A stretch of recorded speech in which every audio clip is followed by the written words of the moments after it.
ଚିନ୍ତାରୁ ମୁକ୍ତି ପାଇବାର ଉପାୟ ଭାଗ 83। ଅଜ୍ଞାନତା ହିଁ ଦୁଃଖର କାରଣ।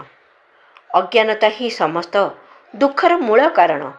ଯେପରି ଅନ୍ଧକାରରେ ମନୁଷ୍ୟ ବାସ୍ତବିକତାକୁ ଜାଣିପାରେ ନାହିଁ, ଦଉଡ଼ିକୁ ସାପ, ଲଟା ବୁଦାକୁ ଭୂତ ମନେକରି ଭୟଭୀତ ହୁଏ, ରାସ୍ତାର ଖାଲ ଢିପଗୁଡ଼ିକରେ ପଡ଼ି ଖଣ୍ଡିଆ ଖାବରା ହୁଏ, ସେହିପରି ଅଜ୍ଞାନ ଅନ୍ଧକାରରେ ପଡ଼ି ମନୁଷ୍ୟ ଅନେକ ଦୁଃଖ କଷ୍ଟ ଭୋଗ କରିଥାଏ। ଆଉ ଏହି ଅଜ୍ଞାନତା ଦୂର ହୋଇଥାଏ ଜ୍ଞାନର ଉପାସନା ଦ୍ୱାରା।